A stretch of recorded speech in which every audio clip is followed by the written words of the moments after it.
स्वागत है बच्चों आप सभी का हमारे YouTube classes success coaching classes bye RS sir में। आज हम पढ़ने वाले हैं नवोदय का चैप्टर 2 मूलभूत पूर्ण संख्याओं पर आधारित मूलभूत संक्रियाएं, जिसमें हम लोग आज पढ़ेंगे विभाज्यता। विभाज्यता क्या होती है, विभाज्यता के नियम है, कैसे पता करना है कि किसी संख्या को जब किसी संख्या से भाग देते हैं तो कौन सी संख्या से भाग हो सकता है, आपको ऑप्शन देखकर बताना है, वो भी बिना भाग किए। तो उसके कुछ नियम है, उसे आप लोग ध्यान से देखिएगा। तो विभाज्यता को इंग्लिश में बोलते हैं डिविजिबिलिटी। विभाज्यता किसे कहते हैं, अब ध्यान से इधर देखना आप लोग। जैसे ये कोई संख्या है 16, कितना है 16 कोई संख्या है जिसे मैं किससे भाग दे रहा हूं, 2 से। किससे भाग दे रहा हूं, 2 से जब मैं इसे भाग दूंगा कितने बार में चला जाएगा, 8 बार में। 2 अट्ठे कितना हो जाएगा 16। तो क्या बचेगा शेषफल, कुछ नहीं बचेगा, 0 हो जाएगा। 0 हो जाएगा ना भाई। तो क्या होगा, विभाज्यता किसे कहते हैं, जब किसी संख्या को, ये कोई संख्या था इसको 2 से, तो जब किसी संख्या को किसी अन्य संख्या से भाग दिया जाता है, इधर सुनना, जब किसी संख्या को किसी अन्य संख्या से भाग दिया जाता है तो वो संख्या क्या होता है, पूरी तरीके से भाग चला जाता है, शेषफल कुछ नहीं बचता। ऐसी संख्या को क्या संख्या कहते हैं, भाज्य संख्या कहते हैं। समझ में आया ना। और ये जो भाग जाने की स्थिति है, ये जो भाग हो रहा है, इसकी स्थिति भाज्य की स्थिति को क्या बोलते हैं, विभाज्यता कहते हैं। जो पूरी तरीके से भाग चला जाता है उसे भाज्य संख्या कहते हैं, और भाग जाने की स्थिति को, ये जो स्थिति है उसे क्या कहते हैं, विभाज्यता कहते हैं।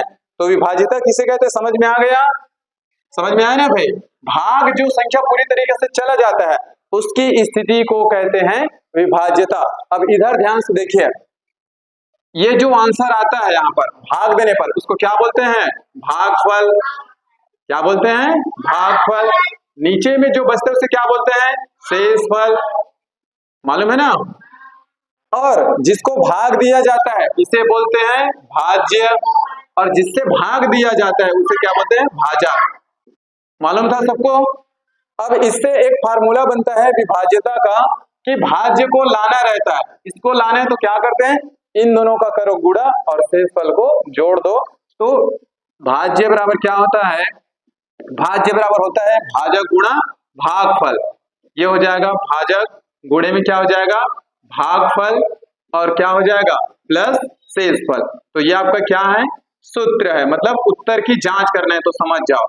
ये आपका क्या है, एक प्रश्न है बनाने है, मतलब तो उसका अगर आपको उत्तर की जांच करना है तो उसका ये सूत्र है, भाज्य बराबर भाजक गुणा भागफल धन शेषफल। अब मैं आपको एक प्रश्न दे रहा हूं, यहाँ पर देखते हैं क्या आता है उसको हल करने पर, और उसके उत्तर की जांच करेंगे। ठीक है ना भाई। चलिए देखिए अब एक आध प्रश्न। ठीक,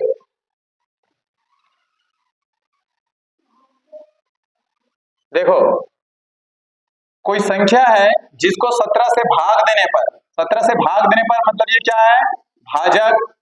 ठीक है ना भाई। शेषफल, भागफल 23 और शेषफल कितना आता है 7। भागफल कितना आता है 23 और शेषफल कितना आता है 7। तो आपको प्रश्न में क्या पूछा है, भाज्य ज्ञात कीजिए। क्या पूछा है, भाज्य यानी कि वो संख्या ज्ञात कीजिए। इधर ध्यान से समझिए, इधर अंश देखो, प्रश्न में बोला क्या है कि कोई संख्या है 17 से किसी संख्या को आप भाग दे रहे हो, नहीं मालूम वो संख्या कौन सी है, लेकिन भाग देने पर आंसर कितना आता है 27 और शेषफल कितना बचता है 7। तो वो संख्या 23 और शेषफल कितना आता है 7। तो आपको पता करना है भाज्य कितना आएगा, यानी कि वो संख्या हमको पता करना है। ऐसा है समझो कि मैंने 17 से किसी संख्या को भाग दिया, भाग देने पर कितना आ गया 23 और शेषफल कितना बचता है 7। तो ये वाली संख्या पता करो कि वो संख्या क्या है, यानी कि आपको भाज्य पूछा है। क्या पूछा है, भाज्य। तो जिसका जिसका मान है वहां वहां रख दो। तो इस फार्मूला में आपको रखना है भाजक कितना है 17, जिससे आपको भाग दिया जाता है। ठीक है ना भाई।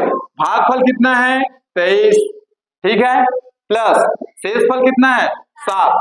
तो इसको हल करने पर अभी हमको पता चलने वाला है कि वो संख्या कौन सी है, यानी कि भाज्य संख्या कौन सी है। तो चलिए गुणा कर लीजिए।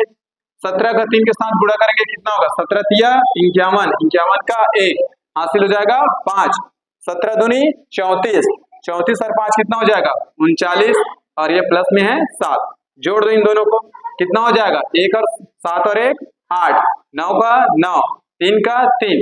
तो यहाँ पर जो संख्या है, जो आने वाली संख्या यानी कि जिसको भाग दिया जा रहा था, वो संख्या कौन सी है 398 है।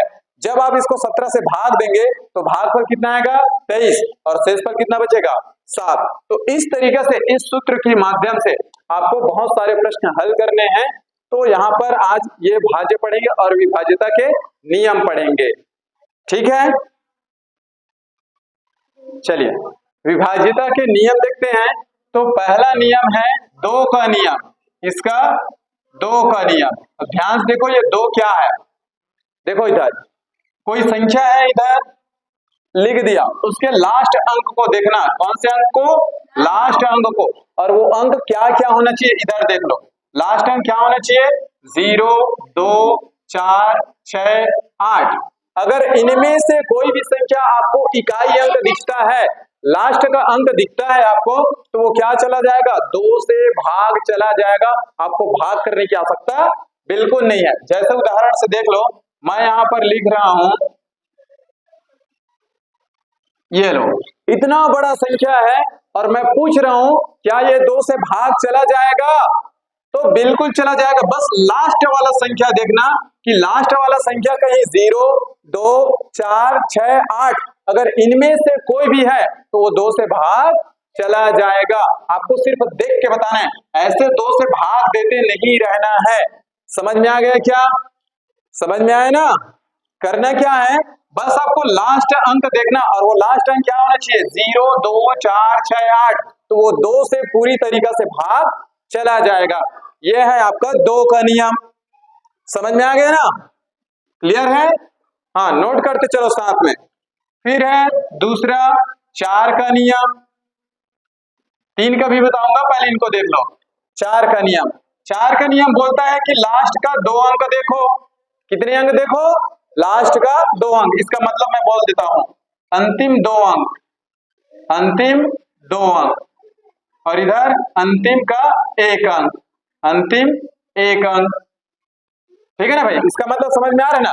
4 का नियम में देखना है कि अंतिम का 2 अंक क्या होना चाहिए 4 से भाग जाना चाहिए, तब वो क्या हो जाएगा 4 से पूरी तरीके से भाग चला जाएगा। तीसरा लिखना 8 का नियम। 8 का नियम क्या बोलता है कि लास्ट का 3 अंक, कितना अंतिम 3 अंक अगर 8 से भाग चला जाता है तो बाकी के भी अंक क्या हो जाएंगे 8 से भाग हो जाएंगे। अगला देखना चौथा 3 का नियम। अब 3 का नियम, अब ये 3 का नियम क्या बोलता है ध्यान से देखना भाई, मैं आपको उदाहरण से समझा देता हूं 3 का नियम। अब ध्यान से देखना, मैं एक उदाहरण ले रहा हूं, इधर देखना 3 5 4, इधर देखो यहां पर लिखे हैं उदाहरण में 3 5 4, ठीक है ना, या इसको कर लो 9 5 4, ठीक है ना। ध्यान से देखना इधर 3 का नियम, इससे मैं लिखवाऊंगा नहीं उसको, सिर्फ समझा सकता हूं, ध्यान से देखना कैसे होगा। 3 का नियम ये बोलता है कि ये कोई संख्या है और इनको जोड़ो, जोड़ने के बाद अगर वो 3 के पहाड़े में आता है तो 3 से भाग चला जाएगा। तो इधर देखिए 9 को जोड़ो, 9 + 5 + 4, तीनों को जोड़ो, कितना हो जाएगा 9 5 14, और 14 4 18। इसको और तोड़ लो सिंगल अंक तक, बीजांक पढ़े हो बीजांक? हाँ, बीजांक कैसे निकालते हैं वही कर रहे हैं।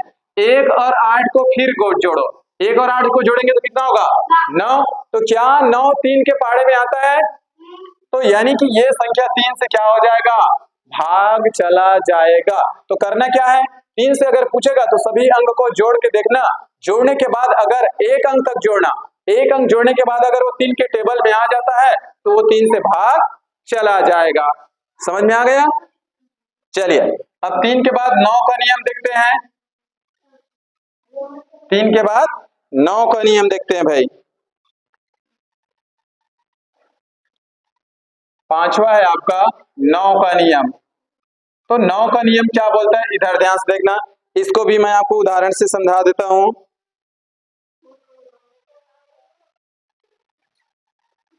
आपके पास ये उदाहरण है और मैं आपसे पूछ रहा हूं क्या ये 9 से पूरी तरीके से भाग चला जाएगा? इधर देखिए, ये 9 का नियम क्या बोलता है पहले इधर देख लीजिए, ठीक है ना। ये उदाहरण है आपके पास 5202 और मैं आपसे पूछ रहा हूं क्या ये 9 से भाग चला जाएगा? तो आपको ऐसे 9 से भाग देने की आवश्यकता नहीं है। तो करना क्या है, इधर देखो, 9 का नियम बोलता है कि 9 बनाओ और बाहर कर दो। अगर 9 बनता है तो वो संख्या 9 से भाग चली जाएगी और नहीं बनता फिर 9 से भाग नहीं जाएगा। तो इनको जोड़ के देखो, 5 2 7, 7 और 2 9, यानी कि ये 9 से भाग चला जाएगा। और मान लीजिए यहीं पर मैं इसके जगह अभी थोड़ी देर के लिए 1 लिख देता, ठीक। इधर देखिए 9 बनाना है, 9 के नियम में क्या करना है, 9 बनाना है। 9 के नियम में क्या करना है, इधर देखो भाई, 9 बनाना है तो इनको जोड़ो, अंकों को क्या करना है, जोड़ो। 5 2 7, 7 1 8, 8 2 10, या तो 9 बना के देखो, छोड़ो, 5 2 7, 7 2 9, एक बच गया ना। तो ये 9 से भाग नहीं जाएगा। 9 से भाग वही जाएगा जिसको 9 बनाओ, शेष फल नहीं बचना चाहिए। यहां पर एक बच गया तो ये 9 से भाग नहीं जाएगा। लेकिन अभी यहां पर क्या था, 5202 था ना। अब इसको जोड़ के देखो, 5 2 7, 7 2 9, तो ये 9 से भाग चला जाएगा। इस तरीके से आपको 9 का पता करना है कि सभी अंकों को जोड़ो और 9 बना के बाहर कर दो। तो समझ में आ गया। फिर हम सब का एक एक उदाहरण देखेंगे तो और ज्यादा समझ में आएगा, ठीक है। अगला नियम देखना, छठवां नियम,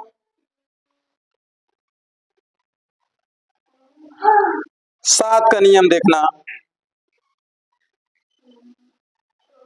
7 का नियम, ठीक है भाई, इधर ध्यान से देखना। हाँ, चलिए 7 का नियम को समझना। इधर देखिए, 7 का नियम बोलता है कि लास्ट के अंक को, मैं उसके लिए उदाहरण दिया हूं, ठीक है ना। लास्ट के अंक को क्या करना है, अंतिम अंक को, चाहे वो अंतिम अंक कुछ भी रहे, अंतिम अंक को करना है 2 से गुणा। क्या करना है, अंतिम अंक को 2 से गुणा। तो यहाँ पर अंतिम अंक क्या है, 2, तो 2 गुणा 2 कितना आएगा, 4। अब बची हुई संख्या से इस 4 को घटाना है और घटाने के बाद अगर वो संख्या 7 से भाग चली जाती है तो ये पूरी संख्या भी क्या हो जाएगा, 7 से भाग चला जाएगा। तो चलिए 354 में इस 4 को घटाइए, कितना बचेगा, 350 बचेगा, क्या बचेगा ना। अब इसे आप 7 से भाग देके देखो, 7 से कटेगा 7 पंचे 35 और 7 शून्यम 0, शेषफल नहीं बचा। तो इस तरीके से आपको पता करना है 7 का नियम क्या करना है, लास्ट के अंक को 2 से गुणा करना और गुणा करने के बाद जो बच जाएगा संख्या उसके साथ गुणा वाली संख्या को घटा देना। घटाने के बाद देखना कि जो बची हुई संख्या वो क्या वो 7 से भाग जाता है। अगर 7 से भाग जाता है तो फिर ये पूरी संख्या भी 7 से भाग जाएगा। समझ में आया, ठीक है। चलिए अब इधर देखना भाई, 13 का नियम क्या बोलता है। तो मैं यहाँ पर उदाहरण लिया 676। यहाँ ध्यान से देखिए, अंतिम अंक को इसमें अंतिम अंक को क्या करना है, 4 से गुणा करना है। किससे गुणा करना है, 4 से। तो अंतिम अंक क्या है, 6, 6 गुणा 4 कितना आएगा, 24। अब बची हुई संख्या से इस संख्या को इस बार जोड़ना है, घटाना नहीं है। 7 के नियम में घटाते थे, 13 के नियम में क्या करेंगे, जोड़ेंगे। तो बची हुई संख्या क्या है आपका, 67। इसमें आप किसको जोड़ोगे, 24 को। और इसमें क्या करते थे, पहले लास्ट अंक को 2 से गुणा, 4 आया, बची हुई संख्या के साथ इस संख्या को घटाते थे। घटाने के बाद जो संख्या आती थी उससे 7 से डिवाइड करने पर पता चल जाएगा कि वो 7 से भाग जाता है कि नहीं जाता। अगर शेषफल बचता है तो नहीं जाएगा और पूरी तरीके से कट गया तो भाग जाएगा। तो 13 का नियम क्या बोलता है कि लास्ट के अंक को 4 से गुणा करो। तो लास्ट का अंक 6 है, हमने 6 से गुणा किया, आया 24। अब बचे हुए अंक को, तो बचे हुआ अंक कौन है, 67, उसमें 24 को जोड़ो, कितना आएगा, 7 4 11 का 1 कैरी हो जाएगा, 1 6 2 8 और 1 9। अब इसे आप 13 से भाग देकर देखो, तो 13 सत्ते होता है ना 91, तो 7 से 7 बार में चला गया, तो ये संख्या क्या होगा, 13 से भाग चला जाएगा। क्या समझ में आया इतना, 13 का नियम समझ में आया सबको, 13 का नियम समझ में आया ना। हाँ, तो इसको करना क्या है, इधर देख लीजिए, अब इन दोनों को जोड़ना, 67 बची हुई संख्या और 24 को, इसको जोड़ेंगे तो 91 आएगा और इसको 13 से डिवाइड करना, 7 बार में चला जाएगा। तो इस प्रकार ये जो संख्या है वो 13 से भी भाग चला जाएगा। समझ में आया? अब कुछ और नियम देख लो। अब इतना नियम आपके लिए बहुत ही इंपॉर्टेंट है। अगला नियम कैसे बनेगा ध्यान देखना। जैसे मैं बोल दिया 10 का नियम, अब देखो 100 से बोल देगा तो कैसे करेंगे, तो हम पूरा 1 से लेकर 100 तक बनाने वाले नहीं है, तो बस करना कैसे, 10 का नियम बोलेगा तो इसको क्या करना, क्या इस 10 को मैं 2 गुणा 5 लिख सकता हूं क्या? 2 पंचे 10 होगा ना। तो यहां पर आपको करना क्या है, जो कोई भी प्रश्न दिया रहेगा उसमें 2 का नियम भी लागू होगा और 5 का नियम भी लागू होगा। तो 5 का नियम, अच्छा लिखवाए नहीं हो क्या, 1 मिनट, सॉरी 5 का नियम अभी नहीं देख रहे, तो चलो 5 का नियम देख लेते हैं। 5 का नियम ये बचा है ना, कहाँ है, नहीं हुआ है, चलो 5 का नियम। 5 का नियम क्या बोलता है, कोई भी संख्या हो और उसका लास्ट एक अंक क्या होना चाहिए, या तो 0 हो या क्या हो, 5 हो, तो वो 5 से पूरी तरीके से विभाजित हो जाएगा। 5 का नियम क्या बोलता है कि कोई भी संख्या हो उसका अंतिम अंक क्या क्या होना चाहिए, 0 और 5, तो वो 5 से विभाजित हो जाएगा। अगला लिख लेना 9वां 25 का नियम। 25 का नियम क्या बोलता है कि कोई भी संख्या हो और उसका लास्ट का 2 अंक देखना, तो वो 25 से अगर डिवाइड होता है तो पूरी संख्या भी 25 से डिवाइड हो जाएगा। अब जैसे मैं आपको बता रहा था 10 का नियम, 10 का नियम कैसे बनाना है, अभी आपको बताया था 10 को मैं कैसे तोड़ सकता हूं, 2 गुणे 5 में, तो यहां पर अब 2 नियम लागू होगा, 2 का नियम भी लागू होगा, 5 का नियम भी लागू होगा, तो दोनों रूल आपका फॉलो करेगा इसमें। 5 के नियम के लिए क्या होना चाहिए, 0 और 5 लास्ट अंक, और 2 के नियम के लिए क्या होना चाहिए, 0 2 4 6 8 होना चाहिए, तब 10 का नियम लागू होगा। इसी प्रकार हम सभी का नियम बना सकते हैं। अब भैया मैं सबका तो नियम लिखवा नहीं सकता, जैसे मैं बोल रहा हूं इसको लिखने की आवश्यकता नहीं है, बस याद रखना 11वां नंबर में जैसे मैं बता रहा हूं 21 का नियम, चलो बता तो 21 का नियम तो मैं बताऊंगा ही नहीं, तो इसको कैसे तोड़ सकते हो, क्या मैं इसको 3 गुणा 7 में तोड़ सकता हूं क्या, 3 सत्ते 21 होगा।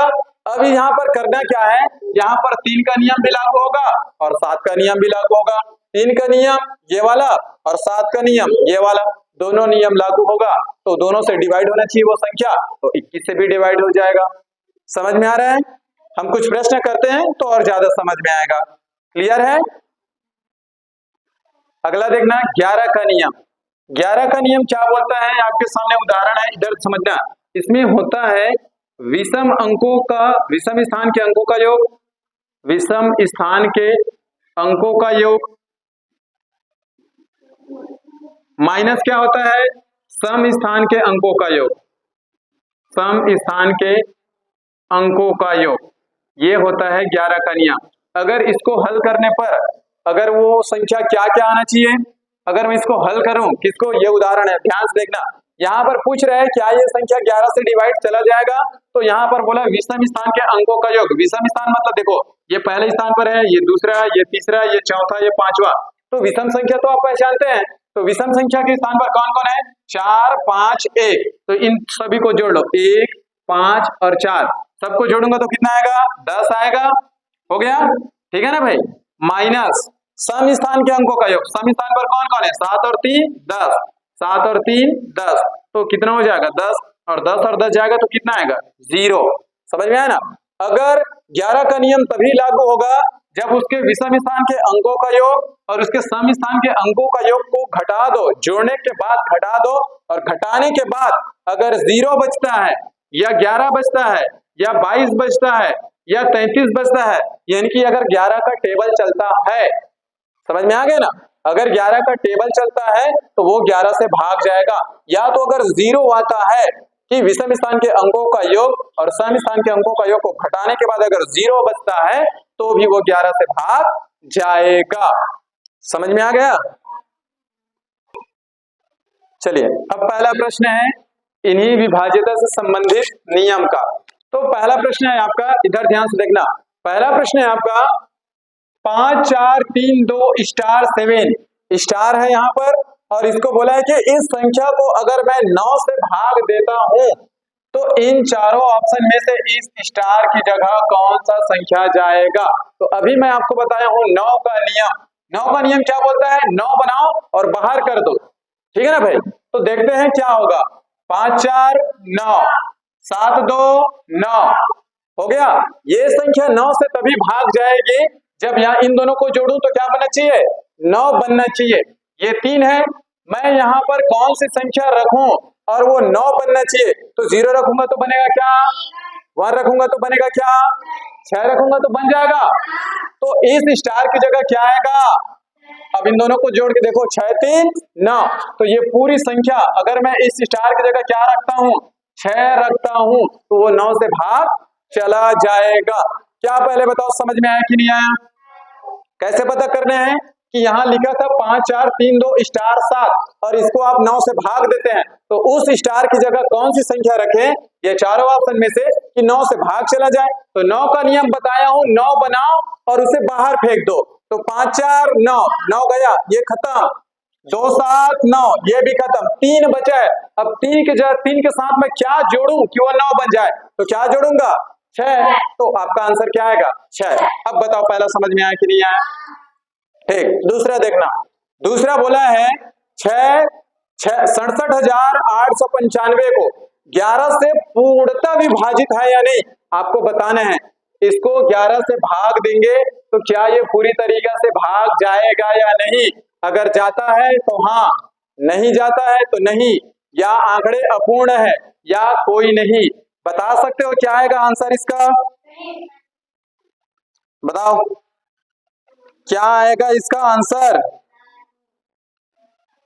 नहीं आएगा, क्या आएगा,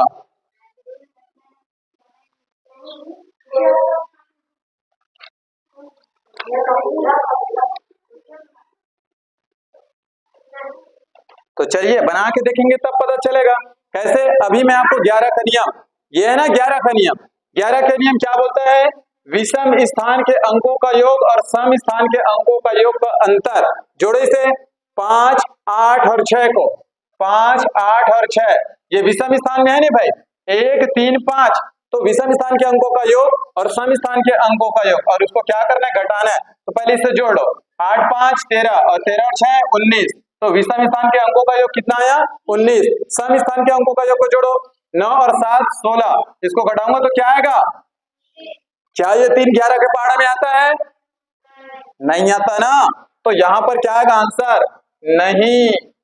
क्या ये 11 से पूरी तरीके से विभाजित है, तो आपका आंसर आएगा नहीं, क्या आएगा, समझ में आया? आगे देखिए, 6 से पूरी तरह विभाजित संख्या, ये चारों ऑप्शन में से कौन सी संख्या है जो 6 से पूरी तरीके से भाग चला जाएगा, तो आपको करना क्या है, क्या मैं आपको 6 का नियम बताया हूं क्या, 6 का नियम बताया हूं क्या, नहीं बताया हूं ना, तो 6 को क्या मैं ऐसे नहीं लिख सकता क्या, 2 गुणा 3 लिख सकता हूं ना, लिख सकता हूं नहीं भाई।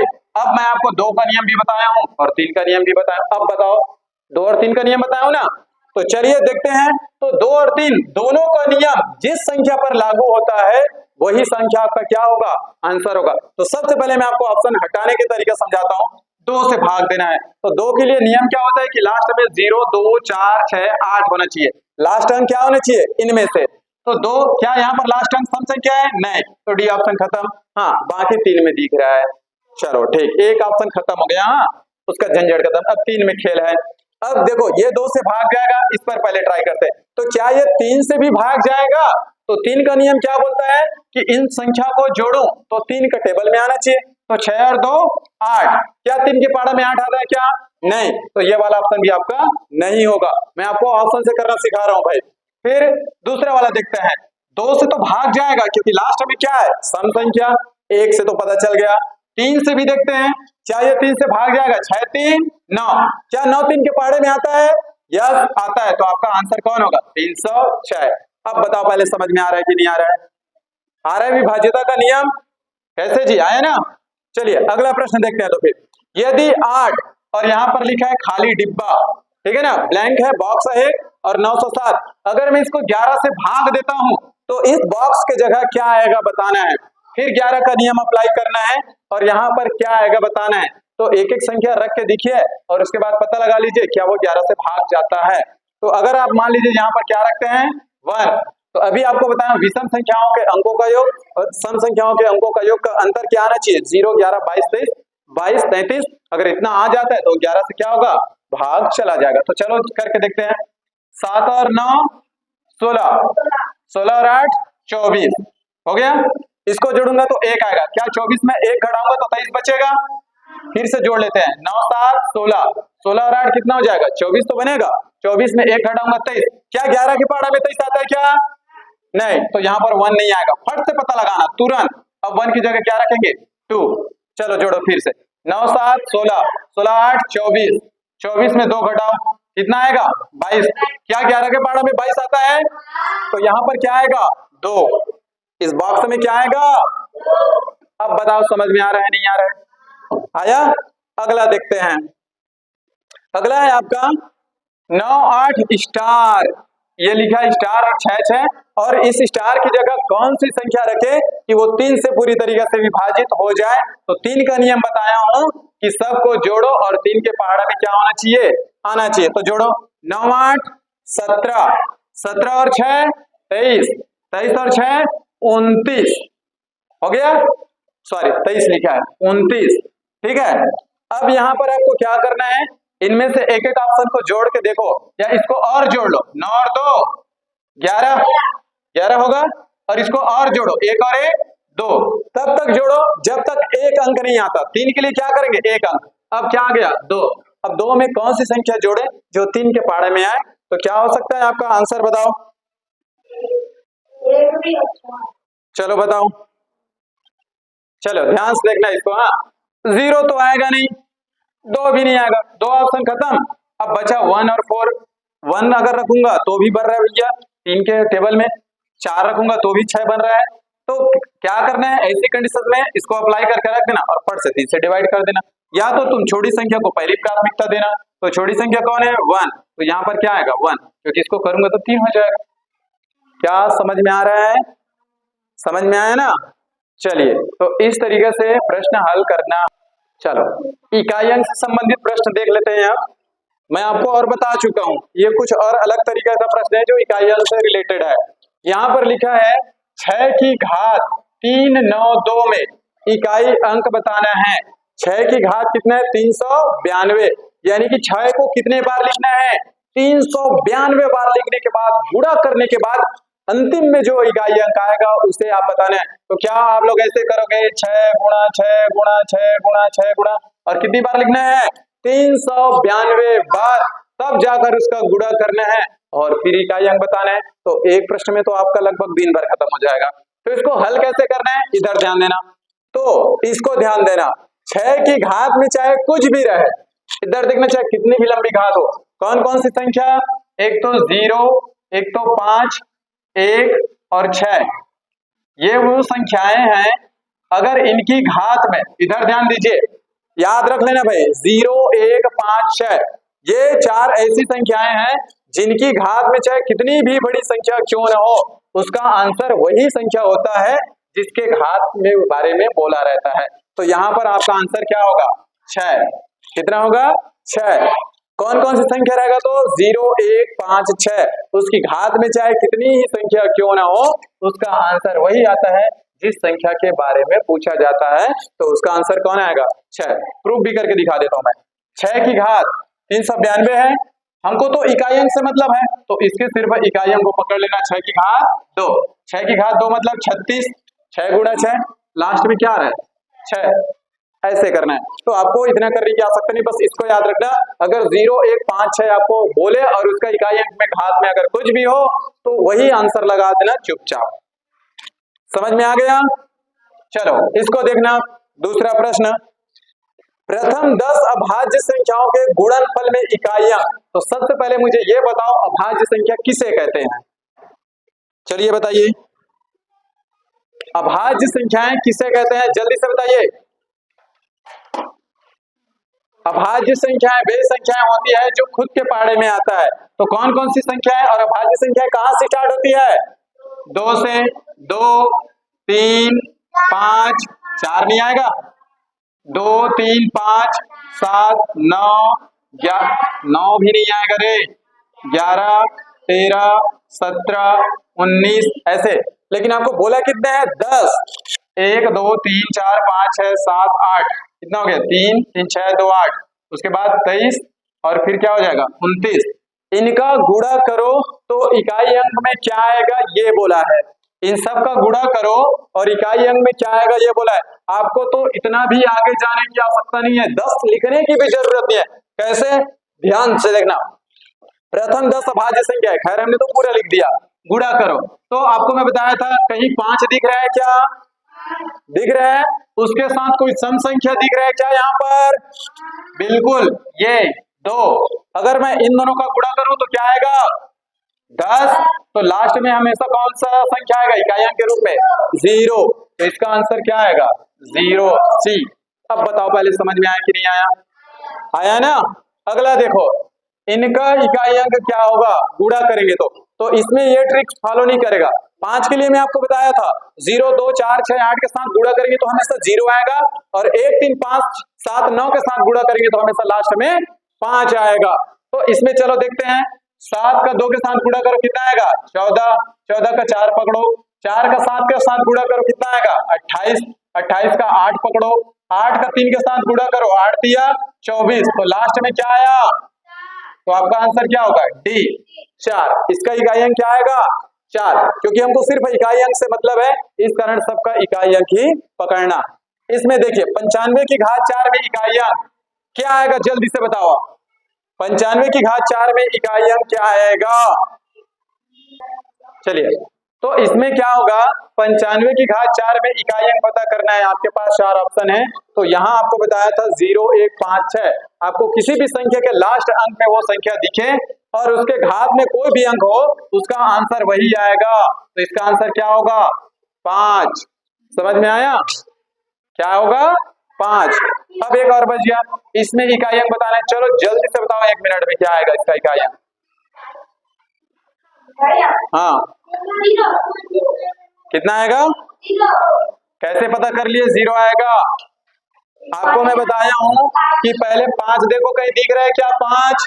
सबसे पहले 5 ही ढूंढना, 5 के बाद कहीं कोई सम संख्या दिख रहा है क्या, ये इकाई में है, इनका गुणा करेंगे तो क्या आएगा, 10। और इस 0 का किसी भी के साथ गुणा करते जाओ, इकाई अंक में हमेशा 0 ही आएगा। तो हमको तो इकाई अंक से मतलब है, तो इसका आंसर कौन होगा।